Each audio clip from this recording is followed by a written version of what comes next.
Eu há pouco tempo tive uma impressão estranha. Eu olhei a minha estante, vi um livro e me dei conta de que eu havia comprado 10 anos atrás. Essa é uma sensação curiosa e uma das marcas da velhice. Eu me lembro de ter escutado num podcast um dos apresentadores dizer exatamente isso. Um dos sinais de que você está se tornando uma pessoa velha é você falar: faz 10 anos que eu não frequento determinado lugar. E que essa lembrança de um decênio atrás ainda esteja cristalina na sua mente. E com os livros eu volta e meia passo por isso, porque eu me lembro de obras que eu comprei com 18 anos, que ainda estão na minha biblioteca sem que eu as tenha lido. E esse foi o caso de uma delas, este livro aqui de Jean-Paul Sartre, Réflexions sur la question juive. Eu comecei a ler esse livro 10 anos atrás, mas por algum motivo eu interrompi a leitura. Eu confesso que, olhando agora em perspectiva, eu fico feliz pela decisão. Ou melhor, eu fico feliz pela contingência de não ter levado a cabo a leitura. Porque eu acho que hoje eu consegui aproveitar e entender muito mais coisas dessa obra do que se eu tivesse concluído o percurso em 2016. Eu diria que talvez aquela época eu não tivesse o conhecimento da vida e da obra de Jean-Paul Sartre, o conhecimento da história da França, o conhecimento de filosofia que me permitiu hoje usufruir desse livro, de fato, extrair dele pelo menos um pouco mais do que seria possível há uma década. Bem, Réflexion sur la question juive, reflexões sobre a questão judaica, um tema muito antigo, na verdade, o antissemitismo é uma daquelas questões que sempre reaparece no Ocidente.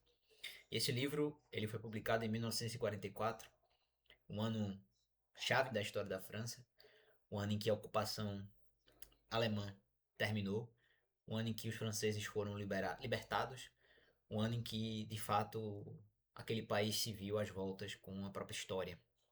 E eu creio que poucas pessoas que não vivam na França ou não estejam familiarizados com a história francesa compreendam o peso que a França de Vichy tem sobre os franceses e sobre as pessoas que se interessam pela cultura francesa. É uma culpa e é uma relação extremamente ambígua, porque há muitos debates em torno do papel, por exemplo, do Maréchal Pétain, a respeito do papel do judeu na França, e se houve ou não de fato uma perseguição sistemática aos judeus na França, e se há de fato uma responsabilidade. E essa é uma pergunta também que a obra de Sartre vai responder. E essa questão se prolongou no tempo, inclusive culminando no julgamento do Clos Barbie, embora o Clos Barbie não seja francês, mas ele atuou na França e ele foi responsável pela deportação de muitos judeus para os campos de concentração. E esse tema do colaboracionismo, esse tema da culpa pela omissão ou da culpa pela falta de, de certeza ou pela falta de posicionamento, sem dúvidas é um dos grandes fantasmas que ainda hoje assombra o debate na França. E me parece que esse livro, escrito a partir de uma circunstância histórica muito bem posicionada, um livro até datado sob uma certa perspectiva, porque ele parte de uma realidade que para muita gente hoje não é tão viva. Eu imagino que nós não tenhamos essa memória do Holocausto tão presente, ainda que seja um tema muito debatido na cultura, sobretudo hoje em que, mais uma vez, há muitas discussões em torno da questão judaica. Mas me parece que essa circunstância, esse caráter de ocasião do livro, à primeira vista, talvez não atraia o leitor ordinário. E essas características extremamente particularizadas da própria história francesa, talvez desencoraje a leitura por parte de um público brasileiro, por exemplo, da obra. Mas me parece que, na verdade, a discussão que se trava nesse livro, ela é importante, sobretudo no momento em que se fala hoje muito sobre questão identitária e sobre esse conflito que existe entre o universalismo de uma esquerda, por exemplo, marxista, de uma esquerda proletária, e uma outra esquerda que traz debates que envolvem questões de caráter mais particular, por exemplo, questões envolvendo racismo, questões envolvendo homofobia, questões envolvendo a própria condição feminina. E esses temas, eles parecem, em um primeiro momento, contradizer essa lógica universalista da revolução, que se baseia em um critério mais ou menos definido, que é o critério de classe. Não que, de fato, os revolucionários de antes não tocassem nesse tema, mas me parece que ele existia subordinado a essa questão mais importante do conflito entre proletariado e burguesia. E bem, Sartre vai partir dessa circunstância histórica da França, feito esse pequeno proêmio, e ele vai dividir o livro em algumas partes. E na primeira parte ele vai elaborar um retrato do antissemita e vai tentar explicar o que é o antissemitismo enquanto uma atitude. E ele vai exatamente se colocar contrário a essa visão de que o antissemitismo seria uma questão de opinião. Sartre vai defender exatamente o contrário. O antissemita não é alguém que simplesmente abraça uma opinião. O antissemita é alguém que faz dessa característica o centro da sua personalidade. Exatamente porque ele recusa a razão e ele se baseia em um critério pré-lógico, em um critério extremamente irracional para dividir as pessoas entre judias e não judias. E essa atitude vai negar ao judeu traços humanos e vai tratar o judeu como uma figura à parte. E essa questão ela vai pautar toda a personalidade do antissemita. Então não é simplesmente uma questão de que o fulano ele é uma boa pessoa e ele só tem esse defeito. Não, na verdade esse defeito é que centraliza, é que irradia para todos os outros aspectos da personalidade dele. Então, o fato dele ser antissemita, na verdade, é um traço da personalidade dele que contamina, digamos assim, todas as demais áreas, porque é uma escolha que, a partir de uma decisão pré-lógica, tribal, praticamente, coloca o judeu enquanto alguém indesejado, enquanto alguém que não é merecedor de uma humanidade ou da participação em uma comunidade, no caso aqui do livro é a comunidade francesa. E o antissemita é, de fato, alguém irracional. Ele usa o exemplo do Charles Maurras, que diz que um judeu não poderia compreender um verso de Racine. E ele diz que é completamente irracional que o judeu não possa compreender um verso de Racine, que o judeu não possa ser um bom francês, que ele não possa dominar essa língua, que ele não possa ter uma experiência tão qualificada quanto a experiência de uma pessoa que nasceu na França. Mas o antissemita parte do princípio de que o fato de ser francês, o fato de ter nascido em uma determinada região, de pertencer a uma determinada comunidade, o tornaria mais especial e lhe daria acesso a uma experiência a qual o judeu, por ser judeu, está automaticamente fechado, ou da qual ele está, pelo fato de ser judeu, excluído. Então, essa questão do antissemitismo para Sartre vai ser um aspecto fundamental. E de fato, o antissemitismo vai se basear exatamente nessa atitude, numa atitude extremamente particularista. E nesse aspecto, Sartre fala que de fato não faz sentido argumentar racionalmente com o antissemita, porque de fato a escolha dele não é uma escolha lógica. E é o que a gente vive também, por exemplo, quando nós nos deparamos com pessoas que são abertamente preconceituosas. Às vezes a argumentação não basta. Na verdade, quase nunca a argumentação basta, porque essas pessoas elas já partem de uma escolha irracional, que não vai ser alterada pelos fatos. E mesmo que você diga, há um aspecto universal, mas a pessoa vai dizer simplesmente, não existe. O que importa é a questão particular, o que importa é a questão de eu ser francês, de eu ser alemão, de ter nascido naquele solo. E você jamais vai acessar essa experiência. E o judeu se vê numa situação de que ele, por mais que se esforce para ser assimilado, por mais que ele dê provas de ser um bom francês, por mais que ele dê provas de ser uma boa pessoa, ele sempre vai ser tratado como judeu. Fulano é um comerciante, mas ele é um comerciante judeu. Ele é uma pessoa que é boa, mas é judia, entendeu? Ele é um bom judeu, na verdade. Então, assim, você vê que essa pessoa não é tratada como alguém igual aos outros. É um bom judeu. É alguém que é uma exceção à regra, digamos assim. E esse tratamento é curioso porque os judeus ocupam na sociedade, de acordo com o recorte do livro, posições, profissões em geral que envolvem a reputação. E os judeus eles são sempre associados a essas profissões, ao comércio, às profissões liberais, ao próprio exercício das finanças, profissões em que a credibilidade tem um peso muito forte. E o judeu é alguém formado muitas vezes pelo olhar do outro. E isso é curioso porque o judeu ele não é alguém que se vê assim, na verdade. E há uma grande dificuldade, que é justamente também uma das questões que o livro vai tocar. Essa dificuldade do judeu se perceber enquanto judeu. De ele sair desse ponto de vista do outro, desse olhar que o outro impõe, e de assumir um ponto de vista que lhe é próprio. E um segundo obstáculo que Sartre vai colocar, na verdade, não reside no antissemita, reside no que ele chama de democrata. O democrata é alguém que é amigo do judeu, é alguém que se coloca contra a discriminação que os judeus sofrem, mas é alguém que diz simplesmente que o judeu não deve ser discriminado por ser judeu, mas que o fato de ele ser judeu é pouco importante. O mais fundamental é que ele é um ser humano, é que ele é uma pessoa humana que participa de uma essência comum a todas as pessoas. E o democrata ele coloca essa noção universal e ele despreza exatamente a situação judaica. Ele coloca a questão da universalidade como mais importante e ele não consegue se opor ao antissemita exatamente porque ele não compreende essa questão da situação. Ele está preso a um paradigma de universalidade e ele defende uma igualdade sem perceber que determinadas condições elas se opõem ou na verdade elas exigem uma certa matização ou uma certa gradação da igualdade formal. E essa é uma questão muito curiosa porque em geral o democrata é um amigo do judeu.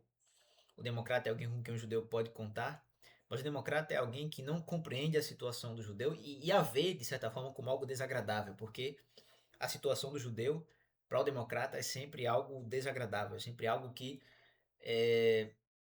não seria ruim em princípio, mas graças a essa particularidade, a esse olhar que existe por parte, por exemplo, dos antissemitas, é sempre algo incômodo, porque é algo que impede essa integração, essa perspectiva universal que o democrata deseja efetivar. E o democrata, muitas vezes, com esse desejo de fazer com que a tolerância prevaleça, de defender a liberdade de expressão, ele acaba incorrendo naquele erro lá do começo do livro, que é exatamente tratar o antissemitismo como se ele fosse uma opinião entre todas as outras, como se ele não fosse algo que articula toda a personalidade do antissemita e um vício que contamina todas as áreas da vida daquele indivíduo.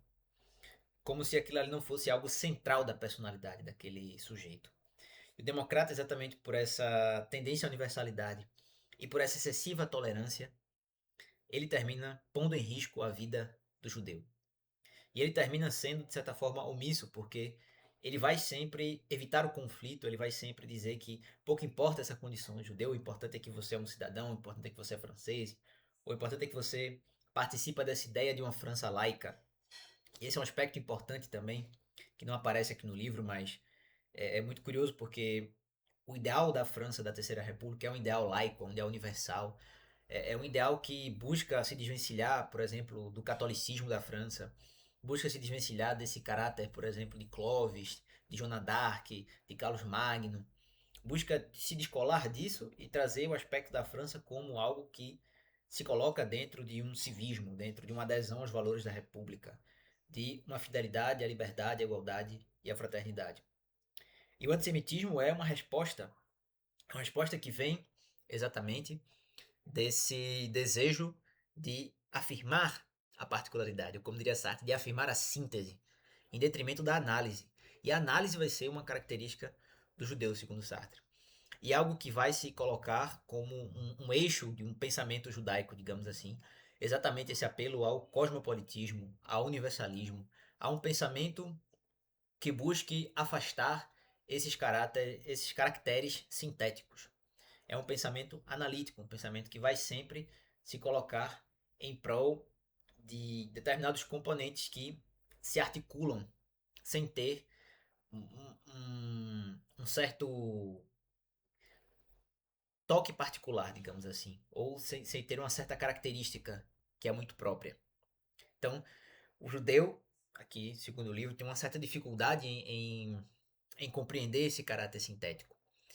E esse caráter sintético que é afirmado contra o judeu. E o judeu busca se afastar desse caráter sintético numa atitude que Sartre qualifica de inautêntica e busca trazer a discussão para o terreno da universalidade, sem perceber que essa fuga para a universalidade ela termina se tornando algo inautêntico, porque ela nega essa circunstância concreta, essa situação em que o judeu está de ser visto pelo outro como judeu. E ele tem uma grande dificuldade em fazer isso. Ele sempre tenta voltar à universalidade, mas ele não percebe que essa tendência a se colocar no campo da universalidade não é eficaz contra aquela pessoa que se coloca como antissemita. Porque o antissemita é alguém que sempre enxerga o mundo na base das sínteses particulares. E essa tendência à universalidade se manifesta, por exemplo, em fenômenos que a gente vê, por exemplo, a questão da propriedade, né, que a propriedade jurídica, né, o conceito jurídico de propriedade, que Sartre coloca aqui como um traço também ao qual o judeu se apega, a própria questão dos valores mobiliários, a esse mercado que depende de uma credibilidade, que depende de um liame jurídico apenas. Não existe mais aquele liame irracional, aquele liame voltado à terra, por exemplo. Você tem uma despersonalização da propriedade em que ela é simplesmente medida pelo dinheiro. E é uma tendência que se reflete no judeu, porque é essa tendência a colocar o dinheiro como uma medida equalizadora de todas as coisas. Embora isso apareça em Aristóteles, também. Aristóteles na Ética Nicômaco escreve que o dinheiro tem essa característica de ser algo que equaliza todos os bens, de ser essa medida de conversão que permite que os bens sejam intercambiáveis entre si. Mas essa medida se afirma no campo do judaísmo, ou da comunidade judaica, melhor dizendo, né? Não é nenhuma questão de religião propriamente, porque a maioria dos judeus, tanto na época de Sartre quanto hoje, tem uma relação muito mais pro forma com a religião, não são pessoas religiosas em si, mas isso se manifesta num cosmopolitismo que é muito comum na comunidade judaica. E essa tendência de descolar a propriedade desse caráter mais irracional, desse caráter mais romântico, digamos assim, de apego à terra, ou de uma contingência. Existe uma tendência a essa visão jurídica, a essa visão de que pouco importa a pessoa que é proprietária. Contanto que ela tenha dinheiro para comprar, ela pode comprar. E é errado você negar a ela o direito de ser proprietária por fatores que não sejam de ordem jurídica e fatores que não sejam devidamente fundamentados. Então existe um aspecto legalista também que se manifesta nessa situação. E o democrata, como eu estava dizendo, pela excessiva tolerância e por ser alguém que enxerga tudo sempre na clave da universalidade, ele vai negar essa situação judaica, porque ele vai enxergar tudo por uma perspectiva que anula as situações. E Sartre vai tratar um pouco dessa relação e de que forma é possível que o judeu ele seja alguém autêntico.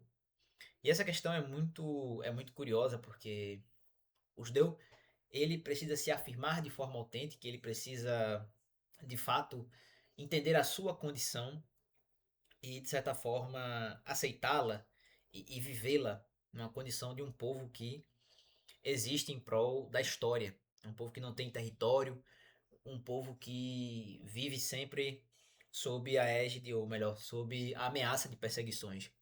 É um povo da diáspora. E é preciso viver essa situação. É preciso assumir uma posição em face dela.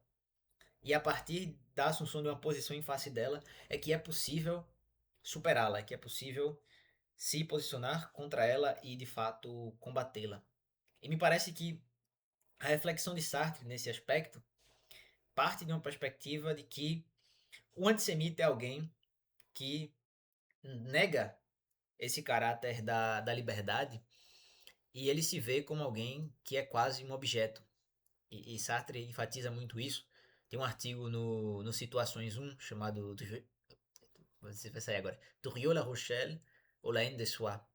Durieux La Rochelle, para quem não sabe, é um autor colaboracionista que foi um grande entusiasta do fascismo na França E Sartre coloca que a atitude de Durieux La Rochelle resultava de um ódio de si, de certa forma de um personagem que se recusava a assumir a própria responsabilidade, se recusava a admitir que ele era um fracassado, que ele era alguém incapaz por culpa de si mesmo e atribuía isso a outras pessoas, atribuía isso aos judeus, atribuía essa incapacidade pessoal, atribuía questões que na verdade às vezes têm a ver com questões do capitalismo, questões da economia, e essa pessoa insiste nesse expediente fácil, preguiçoso, de dizer que é tudo culpa do judeu.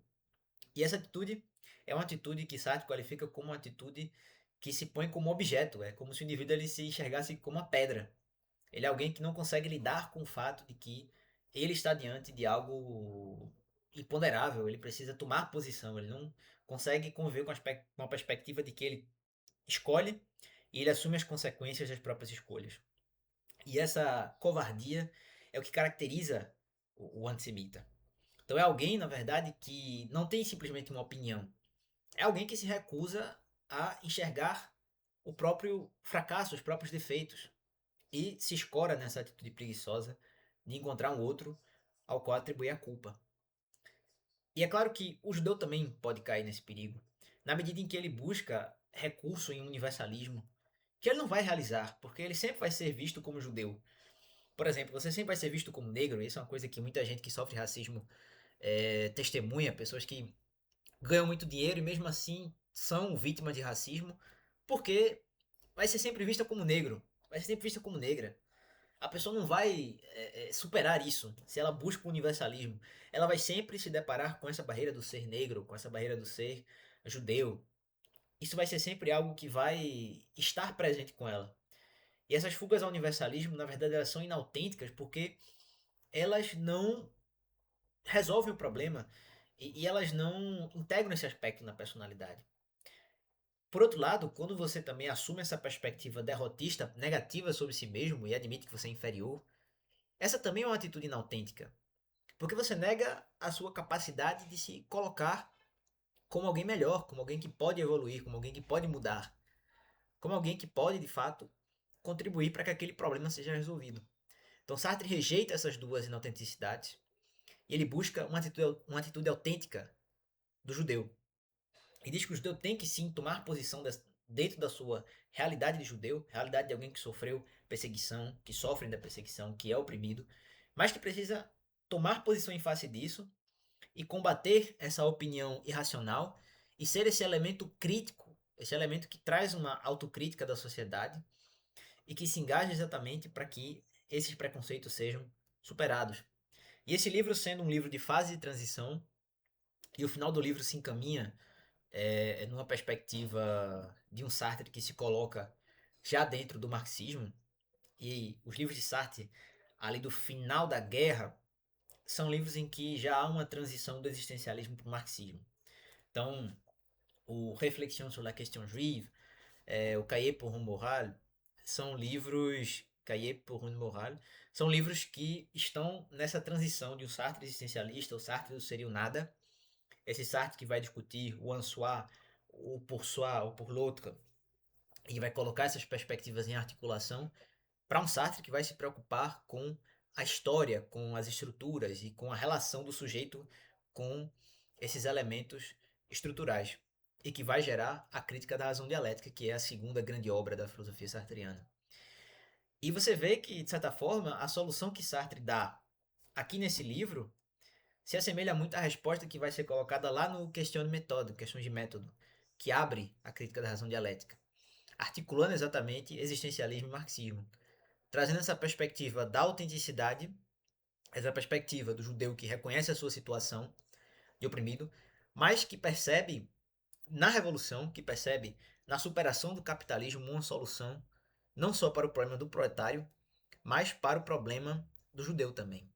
Então, a revolução termina sendo esse horizonte que vai integrar a atitude autêntica do judeu com a própria resolução da condição geral dos trabalhadores.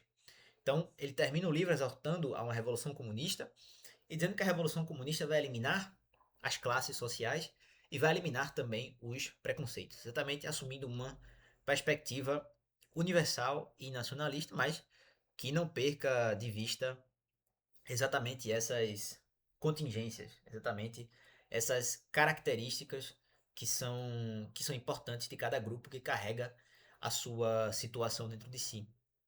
E ele diz que você pode eliminar esses problemas individuais mudando a situação. Então, no fim das contas, o grande engajamento sartreano, a grande mensagem do Reflexões sobre a Questão Judaica é a convocação para uma mudança da situação judaica, uma conscientização sobre a perseguição sofrida pelos judeus, mas que não esteja desarticulada desse caráter de, de sofrimento ou de subjugação que existe devido ao capitalismo. Então existe uma articulação desses dois aspectos que vai ser buscada, e na verdade vai ser elaborada de forma teórica, que se trata de um caso particular, mas vai ser elaborada de forma teórica no Questões de Método, lá na Crítica da Razão Dialética. Então vejam que é um livro escrito depois da liberação da libertação da França. É um livro que marca também, do ponto de vista cultural, uma guinada dos intelectuais franceses para o comunismo, que pouca gente entende, e para nós é até difícil imaginar o peso que a colaboração teve para a mudança dos intelectuais e o descrédito que vários pensadores caíram. Eu, às vezes, me perguntava, por exemplo, sobre o fato de o Jacques Maritain não ser tão popular na França. Eu nunca li nada a esse respeito. Eu me permito elaborar aqui esse pequeno parêntese porque eu acho importante. Eu suspeito que o Maritain não seja tão popular na França muito por causa do impacto que a relação entre os bispos e o regime de Vichy teve dentro da cena cultural francesa. Apesar de Maritain ele mesmo não ter apoiado o regime de Vichy, apesar de Maritain sempre ter sido crítico desse catolicismo que se colocava de um lado reacionário, isso pesou sem dúvidas para que a cena católica francesa fosse extremamente mal vista. Ainda que, por exemplo, o Etienne Gisson, o Jacques Maritain, eles mesmos não tenham sido colaboracionistas, não tenham participado desse regime. Mas evidentemente que o catolicismo na França caiu muito em descrédito, principalmente na classe intelectual ou na camada intelectual por conta do regime do Marechal Pétain. E é um aspecto curioso, porque Sartre aqui não trata, e me parece uma missão curiosa, de Freud. E Freud talvez seja um grande representante da cultura judaica. Ele coloca Bergson, ele coloca outros pensadores, Spinoza, que são judeus e que trataram, né, do, da filosofia a partir de uma perspectiva universal. Mas Sartre não trata de Freud, por exemplo, e Sartre não aborda a psicanálise nesse livro. Achei uma missão curiosa, porque Freud talvez seja o grande representante da cultura judaica, principalmente nesse período pré-Segunda Guerra Mundial. Freud é o grande nome da cultura judaica da época e é praticamente instantâneo. Quem pensa em cultura judaica na Europa, pré-Segunda Guerra Mundial, pensa em psicanálise, pensa em Freud. Mas me parece que Sartre não menciona Freud. É uma missão que eu confesso não compreender, mas me parece uma missão curiosa. E a gente poderia pensar em que medida Freud também é um pensador que postula um universalismo. Evidentemente, Freud era um democrata e era alguém muito convicto do liberalismo. É curioso porque, para nós que às vezes enxergamos o mundo a partir de uma perspectiva muito recente, não temos a noção de que psicanálise e marxismo não mudaram juntos por muito tempo na história. E que o próprio Freud era alguém extremamente crítico do comunismo. Foi só depois, com Wilhelm Reich, com Erich Fromm, que a psicanálise começou a se aproximar mais da esquerda, mas a psicanálise esteve ligada ao individualismo burguês e ao universalismo também. Talvez um grande representante do universalismo, ainda que Freud, ele na verdade fosse um defensor mais do papel do inconsciente, né, na formação dos nossos sentimentos, das nossas ideias, né, desse papel do inconsciente. Ele foi um grande desbravador nesse aspecto. Mas sem dúvida Freud era alguém que cria no universalismo, numa certa compatibilidade de estrutura na mente humana que poderia, né, de um modo grosseiro ou de um modo mais esquemático ser sim enquadrado na condição de um universalista. De toda forma, Reflexões sobre a questão judaica é um grande livro, eu recomendo. Eu acho que Em 2016 eu teria entendido muito pouco desse livro. Hoje eu entendi bem mais. E talvez quando eu de fato estiver mais versado em Sartre, eu vá entender ainda mais esse livro e vá talvez saber apreciá-lo na sua grandeza e no que ele tem de fato de curioso enquanto retrato de uma opinião da intelectualidade francesa. E me parece que esse livro vai trazer já em germe várias ideias que Sartre vai desenvolver.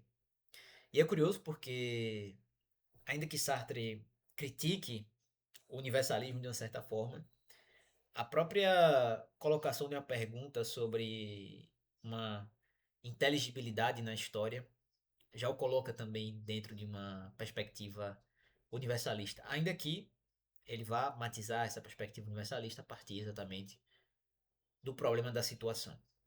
E ele vai de fato articular essas duas noções e tentar chegar a uma harmonia entre elas, exatamente a partir de uma conciliação entre marxismo e existencialismo. Evidentemente que essa é uma questão problemática, mas é curioso ver que de fato o judeu pode acessar uma atitude autêntica exatamente pelo fato de que ele pode tomar posição em face da história. E essa é uma característica também que Sartre coloca enquanto um atributo fundamental da condição humana. Ele não coloca a inteligência, né? Citando aqui a Nick Stevens no curso sobre a crítica da razão dialética. Ele não coloca a inteligência como o próprio do ser humano. Ele coloca essa capacidade de tomar posição em face da história. Seja para abraçá-la, seja para condená-la. Então esse é o próprio do ser humano. E aqui nesse livro também nós temos essa tomada de posição. É uma grande obra e sem dúvidas vocês vão gostar bastante. Eu acho que, dadas essas informações, eu espero tornar a leitura de vocês mais rica e mais informativa. Se você gostou desse vídeo, não se esqueça de curtir, comentar, compartilhar. Se a opção estiver disponível, dê o hype. Se quiser apoiar o nosso trabalho, você pode fazê-lo aqui pelo link do LivePix na descrição do vídeo. Beleza? Até a próxima.